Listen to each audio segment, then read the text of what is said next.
Oke, teman-teman, kita masih bersama dengan Kakak Kumaila Hakimah. Kakak. Aku mau memperdalam lagi tentang tadi ada hadis bahwa Nabi meninggalnya di racun. Itu gimana Mbak ceritanya gitu? Sebenarnya bukan ini ada cerita Nabi, ada hadis Nabi bercerita kalau badannya masih sakit-sakit sejak makan atau minum ya? Makan ya? Makanya makan deh, makanannya diracun oleh seorang perempuan Yahudi yang dia tuh punya dendam ke Nabi karena orang-orang di klannya, orang-orang di sukunya tuh kalah perang sama pasukan Muslim. Terus ya Nabi berangsur-angsur kesehatannya menurun, terus meninggal. Ya, apakah itu penyebab utamanya, satu-satunya penyebab utamanya aku nggak tahu. Tapi memang ada testimoni Nabi sebelum meninggal, menjelang meninggal tuh beliau bilang setelah makan itu tuh aku masih sakit sampai sekarang gitu. Kalau dari sisi Mbak Kumaila sendiri, gimana kemudian misalnya diracun nih, Rasulullah kan terbimbing oleh Tuhan gitu, harusnya kan ada suara gitu dari dalam gitu, jangan dimakan ya. Itu ada sesuatu yang nggak bener gitu. Nabi aja pernah disihir. Ada riwayat Nabi itu pernah disihir. Dia merasa bingung, terus pokoknya dia merasa kayak orang gak waras. Dan kemudian dugaannya tuh Nabi pernah disihir. Nah ini juga riwayat yang kontroversi ya di kalangan akademisi studi Islam juga, karena kalau misalnya Nabi bisa disihir, itu berarti tuduhan orang kafir yang didokumentasikan di Quran itu berarti benar dong. Kan ada banyak yang bilang kamu tidak lain hanyalah orang yang kena sihir gitu. Itu kan ada tuh tuduhan-tuduhan itu ke Nabi. Nah, itu jadi dilemanya para cendekiawan Muslim sih. Tapi ada cerita Nabi pernah kena sihir. Tapi tentu ya aku kan cenderung skeptis sama hal-hal yang kayak gitu, yang klinik kayak gitu. Jadi ya mungkin Nabi sakit aja. Lagi sakit terus mikirnya kena sihir, karena saat itu kan belum ada medis ya, belum ada kondisi medis. Orang saat itu belum tahu kalau penyakit itu caranya bisa ada penyakit tuh gimana gitu. Itu kan pengetahuan yang relatif baru abad 18 ini kita abad 18, abad 19 kita baru tahu kalau kita sakit tuh karena kuman, karena virus, karena bakteri. Itu pengetahuan yang baru gitu. Dulu orang nggak tahu. Ngomong-ngomong soal orang sakit nih, Mbak, sekarang kan banyak ya orang sakit yang disembuhkan dengan metodologi, nggak tahu metodologi atau apa itu namanya, ruqyah itu. Menurutmu ruqyah itu scam nggak sih?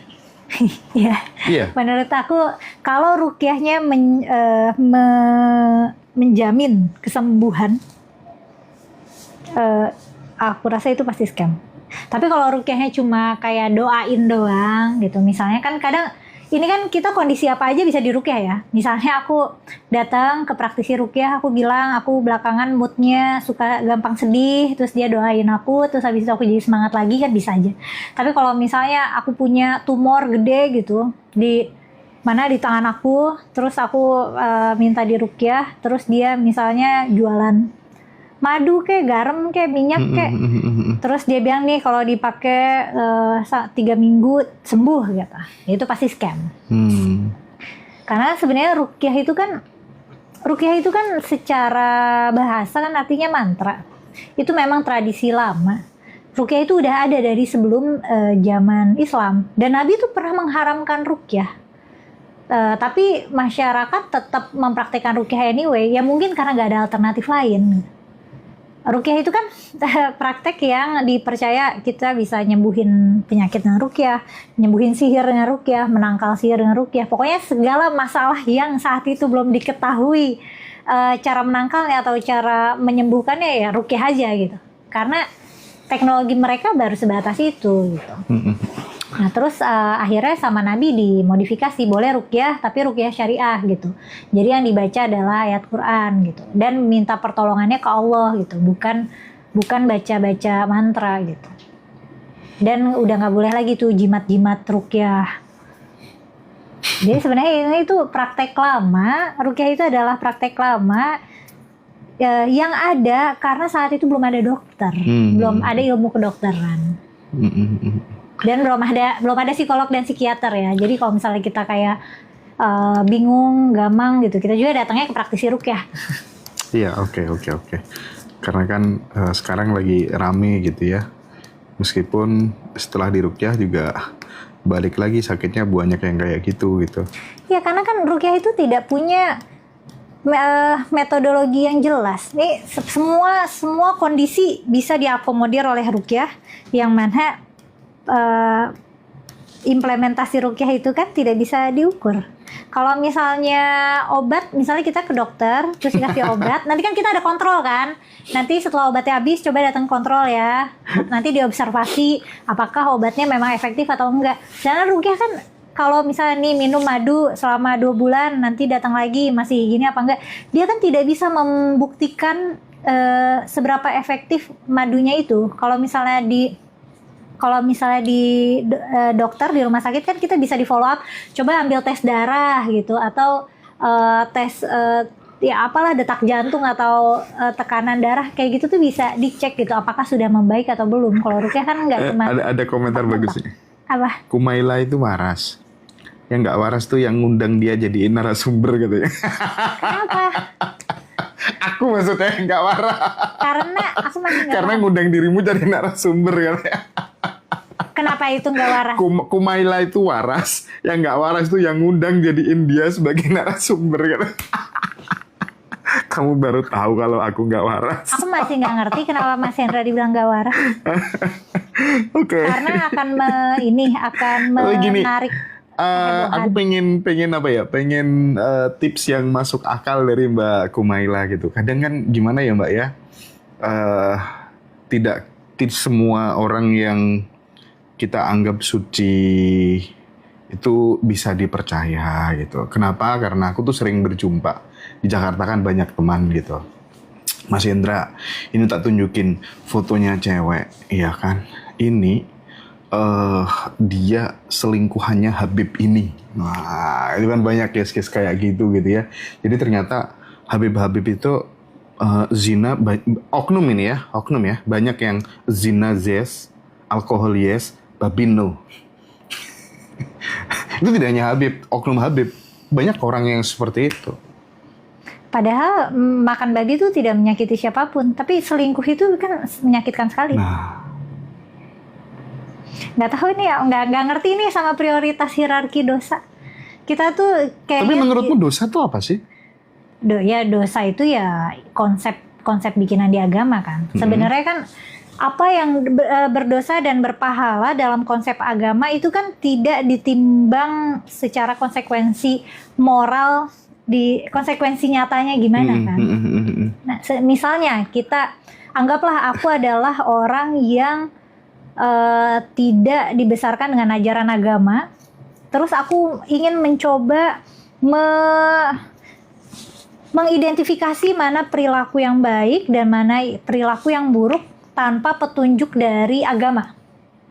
Aku akan mengklasifikasikan apa yang baik itu adalah hal yang aku lakukan yang memberi dampak baik bagi kesejahteraan dan kebahagiaan seseorang, dan hal yang buruk adalah ketika aku melanggar hak seseorang, aku menyakiti seseorang baik secara mental maupun fisik.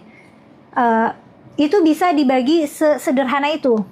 Tapi ketika sudah ada pertimbangan dari nilai agama, kan baru nih, oh ternyata makan babi dosa, pakai make up dosa,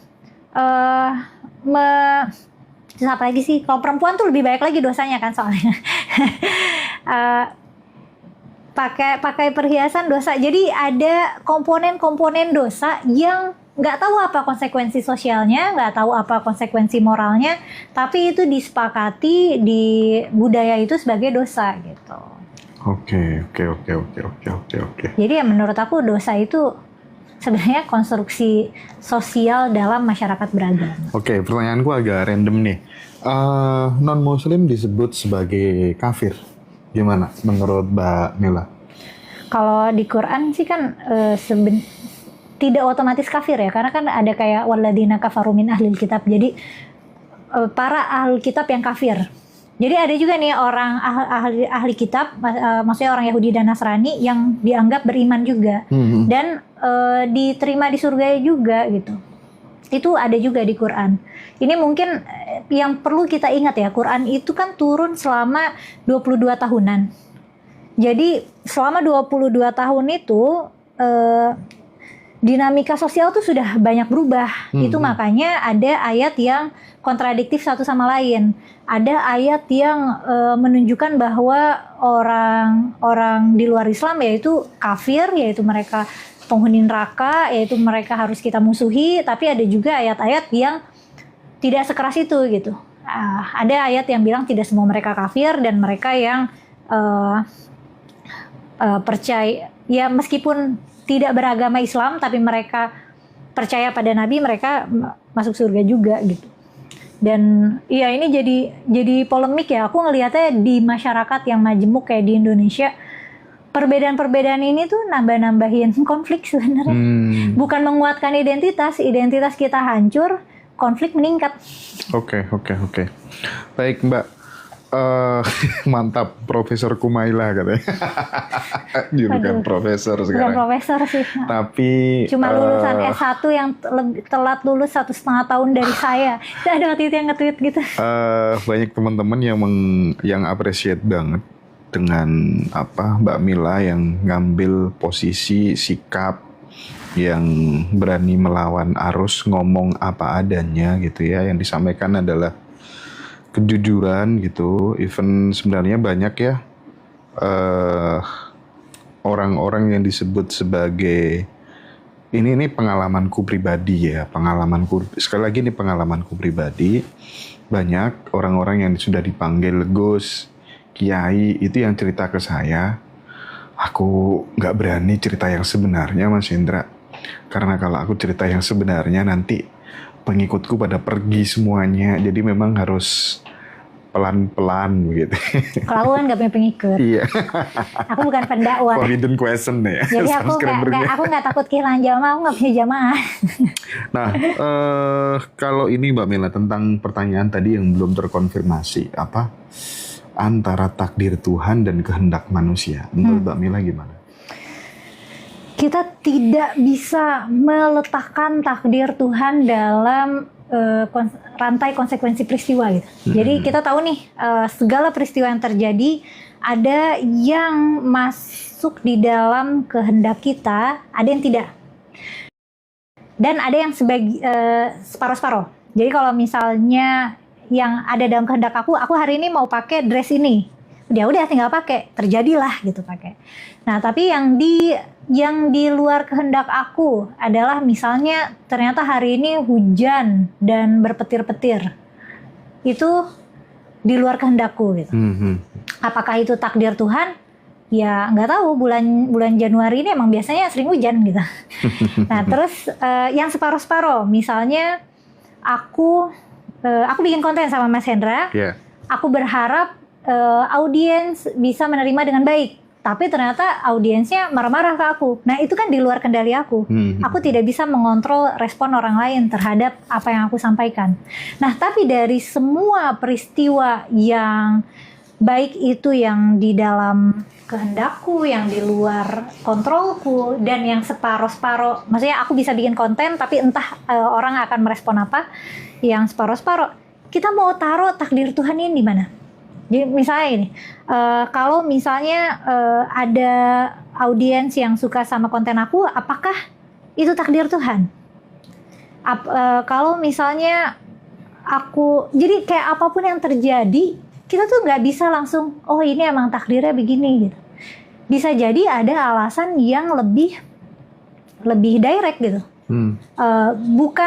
Bisa jadi bukan takdir Tuhan yang menyebabkan aku pakai baju biru ini hari ini, yaitu karena aku lagi pengen pakai baju biru. Atau forbidden question, saat ini berapa subscriber aku lupa ya, mungkin 70.000. Apakah subscriber Forbidden Question itu 70.000 karena takdir Tuhan atau karena aku konsisten konten? Hal-hal kayak gitu tuh kita tidak bisa, kita mau taruh di mana nih takdir Tuhan? Apakah aku memilih untuk buka kerudung itu takdir Tuhan atau kehendak aku? Nah, menurut aku tuh kadang-kadang orang yang berlindung pakai kata takdir tuh ingin melepas akuntabilitasnya terhadap keputusan yang dia ambil gitu. Misalnya dia bikin bisnis terus bangkrut, ya mau gimana, takdir. Padahal kalau misalnya bisnis itu kan masih ada yang separuh-separuh tadi dia bisa bisnis dan kalau misalnya emang gagal dia bisa evaluasi itu untuk gimana caranya bisnisnya lebih berhasil gitu. Itu hal yang separuhnya ada di kontrol dia. Jadi aku nggak tahu, orang yang beralasan takdir tuh kayaknya ingin kabur dari tanggung jawab jawab dari keputusan-keputusan yang dia buat. Kecuali yang bentuknya sama sekali di luar kendali ya, seperti reaksi orang lain kan aku nggak tahu, atau cuaca atau bencana alam itu kan bencana alam yang memang bencana alam ya, bukan yang karena banjir karena selokan mampet. Nah itu kan sepenuhnya di luar kuasa kita. Tapi yang jelas konsep takdir itu kayaknya konsep yang dibuat supaya kita bisa merasa aman dan nyaman aja hidup. Misalnya kalau aku lahir di keluarga yang miskin, supaya aku tidak berlama-lama mengasihani diri, ya ampun ini orang tua aku miskin banget, rumahku jelek atau aku nggak bisa jajan. Tapi akan lebih nyaman kalau ini takdir Tuhan, ada yang ingin Tuhan sampaikan ke aku karena Tuhan sudah menggariskan hidupku kayak gini gitu. Oke. Ini katanya teman-teman, gila baru ini gue nemu muslim yang cerdas gitu. Pertanyaan Forbidden Host, agama Islam bisa hidup berdamai dengan agama apa? Aku jadi ngerasa juga. Aku boleh cerita gak? Boleh dong.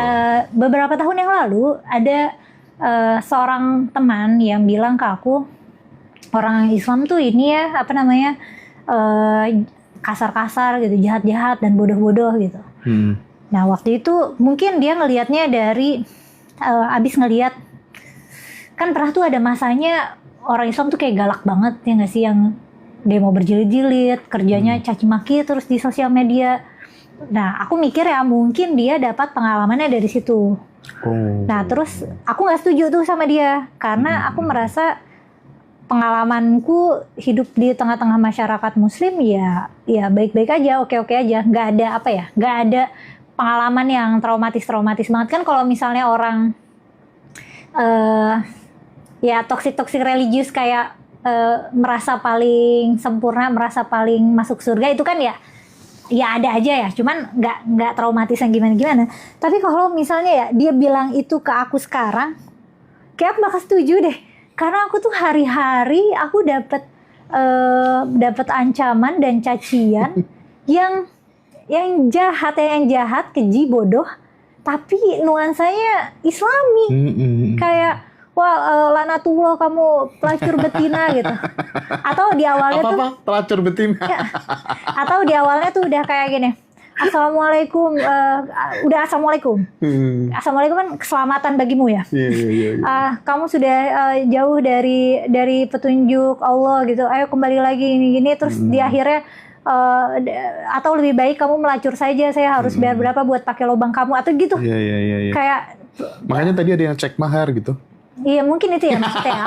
Aku nggak ngerti. Aku tuh sering nggak ngerti sama ledekannya. Bahkan kayak waktu itu gini, ya udah semalam berapa mbak gitu. Aku nggak ngerti semalam berapa. Oh mereka tuh ngatain aku pelacur ya. Ternyata yang pelacur betina laknatullah lagi ya. Nah itu nuansanya tuh Islami. Atau misalnya gini, wah ini udah halal nih darahnya. Atau di YouTube tuh kan aku lagi rame ya, suka pada pakai ngebahas aku. Terus ada kolom komentar yang aku temuin dan itu komentarnya di like orang-orang lagi. Ayo kita perkosa rame-rame betina ini. Gitu. Ini menarik sekali karena apakah karena mereka menyangka aku menyangka aku murtad dan atau menyangka aku misionaris Kristen, maka mereka berhak untuk mencelakakan aku. Ini kan apakah orang-orang ini tidak melihat manusia lain yang di luar kelompoknya sebagai manusia? Anggaplah aku misionaris Kristen beneran. Jika aku misionaris Kristen, jika aku murtad, jika aku orang Kristen atau apapun agamaku, apakah itu alasan yang legit untuk orang-orang ini boleh menyakiti aku? Betul. Atau menyakiti siapapun? Jadi manusia aja kita belum lulus.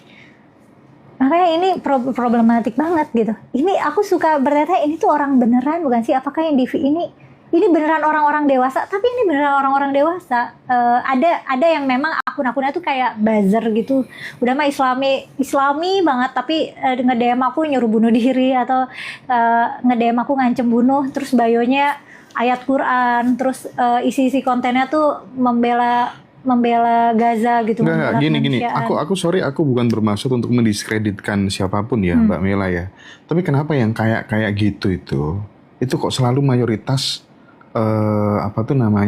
dari Muslim gitu.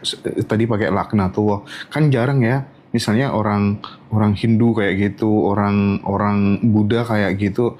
Ini sekali lagi aku bukan bermaksud untuk kemudian mengkomparasikan, mendiskreditkan, enggak. Cuman kok kebanyakan begitu, apa yang salah dengan apa yang selama ini salah yang kita pelajari sebagai seorang Muslim sehingga kita ketika enggak bisa menerima sebuah perbedaan gitu loh. Kayak kita tuh merasa paling benar sendiri aja gitu. Gimana tuh Mbak? Nah ini juga nggak tahu, dan ternyata ini tuh bukan di Indonesia doang ya. Orang-orang yang mendapatkan ancaman pembunuhan dengan semangat Islami itu juga ya orang-orang lain gitu, bahkan akademisi gitu. Nah, aku juga nggak tahu Mas Hendra apa yang salah. Ada beberapa yang aku pikirin dan kayaknya pengen aku kontenin gitu, yang salah dari pendidikan Islam. Tapi belum rampung karena aku masih mengamati gitu. Kenapa kayak gini dan yang ini datangnya Islam, dan apakah itu makanya ada Islamofobia tapi nggak ada Kristenfobia, Buddhafobia tuh nggak ada. Tapi jangan-jangan apa karena dia memahami ajaran-ajaran Islam hanya sebatas level kulit saja gitu. Dia tidak masuk pada ke inti sarinya gitu. Hanya level syariat aja gitu. Dan itu juga bisa terjadi ketika kemudian dia beragama Hindu hanya sebatas kulit, beragama Kristen hanya sebatas kulit, dia juga akan melakukan hal yang sama gitu. Merasa bahwa orang Islam adalah domba-domba yang tersesat misalnya gitu kan. Jadi karena nggak mau naik level gitu. Jangan-jangan sebabnya ketika memahami agama itu dia nggak mau naik level gitu. Nggak mau masuk ke perasannya gitu Mbak. Aku mungkin milihnya bukan hanya di kulit ya, tapi lebih dia milih-milih ajaran agama yang bisa membenarkan rasa benci dia aja dan membenarkan prasangka dia aja. Dan benar jadinya nggak mau mendalam. Beragama nggak bikin dia jadi lebih pintar dan nggak bikin dia lebih bermoral. Dan aku nggak, kan Islamofobia itu kan takut sama Islam ya. Nah selama ini kan aku dikasih tahu nih Kumaila Islamofobik. Padahal di sisi lain orang-orang banyak yang memuji karena aku berani gitu. Tapi seiring dengan banyaknya ancaman yang aku terima dari akun-akun Islami yang isinya dakwah, akun-akun dakwah, atau kayak cacian yang aku terima dari youtuber ustadz gitu. Youtuber ustadz. Dari ustadz youtuber itu aku jadi kayak, wah aku tuh punya banyak sekali alasan untuk takut sama Islam. Dan aku jadi merasa ada cerita misalnya teman aku yang non muslim, dia lagi beribadah digeruduk lah, ada yang gerejanya dibakar lah, ada yang hal-hal traumatis kayak gitu. Itu kan bikin kita bisa memahami kenapa dia takut sama orang Islam, karena dia mengalami persekusi langsung. Nah terus aku melihat diriku yang sekarang, aku juga punya loh alasan untuk aku takut. Bedanya untungnya aku nggak takut. Tapi apakah reasonable untuk aku takut? Jadinya masuk akal kalau aku takut, reasonable kalau aku takut gitu. Dan ada teman-teman konten kreator juga yang banyak yang bilang ke aku kalau jadi kamu udah berhenti konten, aku jadi kamu udah berhenti konten gitu. Iya sih. Dan kayaknya ini strateginya sekarang tuh diubah. Dulu kan suka pada ngancem bunuh. Nah, karena sekarang ada gosip aku ODGJ misionaris dan gitu. Nah, mereka tahu aku punya riwayat depresi dan orang depresi itu kan biasanya suka memikirkan kematian ya. Jadi mereka mikirnya kayak itu bisa jadi trigger. Jadi disebutlah aku ODGJ, depresi, dan ininya narasinya dibikin bunuh diri. Kayaknya biar aku mentalnya kena, karena mereka tahu aku punya riwayat depresi. Ya mungkin ini mah diancam bunuh nggak takut gitu. Ya udah coba diancam disuruh bunuh diri gitu, karena aku punya riwayat depresi. Nah ini tuh tadinya lucu gitu, konyol, aneh orang-orang ini, tapi lama-lama yang aku rasa tuh jijik, kayak menjijikkan banget orang-orang ini gitu. Padahal dan mereka menarasikannya tuh dengan nuansa Islami. Aku jadi merasa apakah ini benar-benar representasi dari masyarakat Muslim di Indonesia? Dan kayaknya iya lagi. Jadi ya aku nggak tahu, tapi aku hanya berharap itu hanya sebagian kecil, dan sebagian besarnya itu sebagian kecil tapi berisik gitu ya, dan sebagian besarnya itu sebenarnya bisa mikir gitu. Oke. Jadi itu teman-teman makin jelas ya, makin kalau orang Jawa makin bloko sutoh apa yang disampaikan oleh Mbak Mela.